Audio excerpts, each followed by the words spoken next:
আসসালামু আলাইকুম। দেশ বিদেশ টিভি থেকে হুসেন বলছি। আমার চ্যানেলে সবাইকে স্বাগত। টিউলিপ সিদ্দিক ব্রিটেনের একজন এমপি, বাঙালি এমপি এবং শেখ হাসিনার বোনের মেয়ে। এখন টিউলিপকে নিয়ে একদম হুলস্থুল শুরু হয়ে গেছে চারদিকে। এটার কারণ হলো যে কয়দিন আগে আইনজীবী ববি হাজ্জাজের আবেদনের প্রেক্ষিতে দুদক একটা তদন্ত শুরু করেছে টিউলিপ, শেখ হাসিনা, রেহানা, জয় এদের বিরুদ্ধে দুর্নীতির অভিযোগ। বলা হচ্ছে যে তারা যে রাশিয়ার যে পারমাণবিক চুক্তি হয়েছিল রাশিয়ার সাথে, রূপপুর পারমাণবিক চুক্তি 2013 সালে, সেইখান থেকে তারা পার্সেন্টেজ টাকা পয়সা খাইছে 5 বিলিয়ন। টোটাল কস্ট ছিল $12.5 বিলিয়ন এবং তারা নাকি $5 বিলিয়ন সরাই ফেলছেন সেখান থেকে। এবং টাকাটা কোথায় নিচ্ছেন সেটা নাকি তারা মালয়েশিয়ার এক ব্যাংকে নিয়ে গেছেন। এখন মালয়েশিয়ার কোন ব্যাংকে কত তারিখ গেল এগুলোর কোনো উল্লেখ নাই।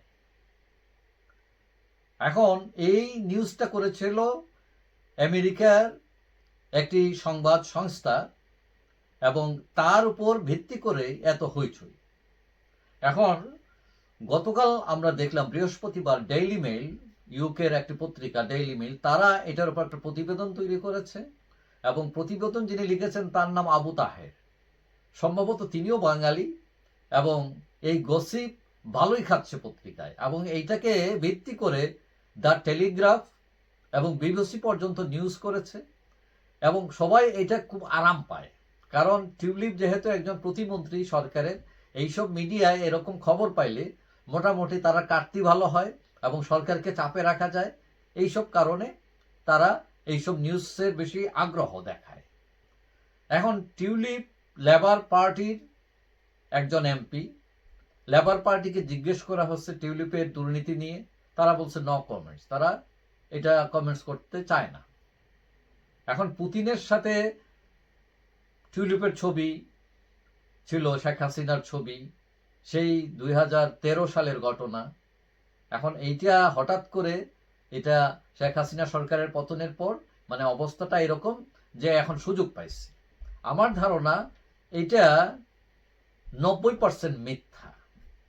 90% মিথ্যা কেন বলছি? তারা বলছে যে $5 বিলিয়ন, $5 বিলিয়ন মানে 59,000 কোটি টাকা। এত বড় একটা ট্রানজাকশন হলো, কিন্তু কোনো খবর নাই, কোনো ব্যাংক বলতে পারে না, রেফারেন্স নাই। এটা সোজা জিনিস না, এটা বাংলাদেশ না। ইউরোপের আপনি ওই 2,000 পাউন্ড রাখতে গেলেও অনেক সময় জিজ্ঞেস করে এই টাকা কোথায় পাইছো তুমি। যেমন আমি জানি আমার এক ফ্রেন্ড, সে 2,000 পাউন্ড ক্যাশ নিয়ে গেছিল, গিয়ে ব্যাংকে জমা দিচ্ছে এবং পরের সপ্তাহে গিয়ে দেখে তার অ্যাকাউন্ট ফ্রিজ, মানে সে টাকা তুলতে পারে না, তার অ্যাকাউন্ট ব্লক হয়ে গেছে। তো কেন হয়েছে? তারপরে ম্যানেজারে গিয়ে জিজ্ঞেস করছে, ম্যানেজার সবকিছু সার্চ করে বলল, তোমার অ্যাকাউন্টে তো নর্মালি এত টাকা আসে না, তো হঠাৎ করে 2,000 পাউন্ড এসছে, এটা সন্দেহজনক। এই জন্য এটা ইনভেস্টিগেশন দরকার, অথবা তুমি একটা ব্যাখ্যা দিতে হবে, একটা ডকুমেন্ট দিতে হবে যে এই টাকাটা কোথা থেকে কিভাবে পাইছো। তো 2,000 পাউন্ড মানে 3 লাখ টাকা। দেখেন 3 লাখ টাকার জন্য ব্যাংক স্টপ করে দিতেছে, আর আপনার এখানে হলো 59,000 কোটি টাকা একটা ট্রানজাকশন হইলো, আর ব্যাংকরা চুপ করে বসে রয়েছে। হ্যাঁ, এটা হইতে পারে যদি সুইজারল্যান্ডের ব্যাংক ট্যাঙ্কে হয়, যেখানে গোপনীয়তা রক্ষা করে, এছাড়া তো আমি আর কোনো পথ দেখি না। তো এখন টিউলিপের আমরা যতটুকু জানি, তার এরকম কোনো সম্পদ এই দেশে আছে, একটা বাড়ি আছে। তো সে একজন এমপি, একজন মিনিস্টার, একটা বাড়ি তার থাকতেই পারে এবং সে নিজের বাড়িতে থাকে না, এটা ভাড়া দিয়ে সে আরেকজন বাঙালি বিজনেসম্যান, আওয়ামী লীগার, তার বাড়িতে থাকেন সিকিউরিটি রিজনে। এখন যেটা সব কিছু মিলে বোঝা যাচ্ছে যে শেখ হাসিনাকে ঘায়েল করার জন্য এটা তার পরিবারকে সংশ্লিষ্ট করা হচ্ছে এবং অনেকটা টিউলিপের অপরাধ হচ্ছে শেখ হাসিনার আত্মীয় কেন তিনি, সেই কারণেই আসলে তাকে জড়ান। তিনি যদি আত্মীয় না হতেন তাহলে তাকে জড়ানো হতো না। মানে এটা অপরাধটি হচ্ছে হাসিনার আত্মীয়।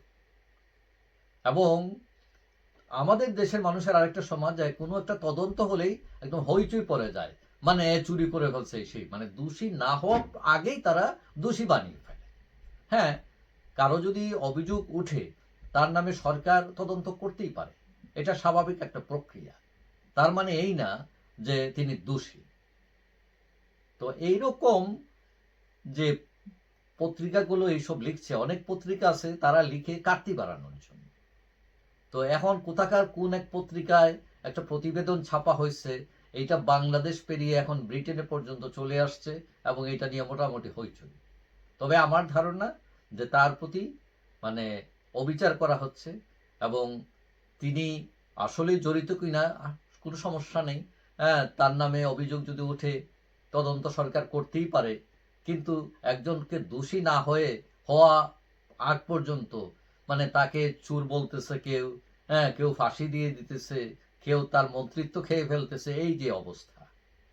যাই হোক, আশা করি কোনো মানুষই যাতে অপরাধী না হলে তাকে অপরাধী না বানানো না হয়, তার প্রতি যাতে অবিচার করা না হয়। তিনি যদি দোষী হন, ফাইন, তার বিচার করবে। এবং বিশেষ করে ব্রিটেন, এইসব তো বাংলাদেশের মতো, তাই এরা অনেক বেশি ট্রান্সপারেন্ট। হ্যাঁ, দেখা যায় 200 পাউন্ডের গরমিল হলো তারা দেখা যায় ওই তার পথ চলে যায়। কিন্তু এত বড় একটা ট্রানজাকশন এইটা হলে বাংলাদেশের আগে ব্রিটিশ গভর্নমেন্টই তাকে ধরবে, এটা ডেফিনেটলি। যাই হোক, সবাই ভালো থাকবেন। আশা করি দেখা হবে অন্য কোনো ভিডিওতে ইনশাআল্লাহ। আল্লাহ।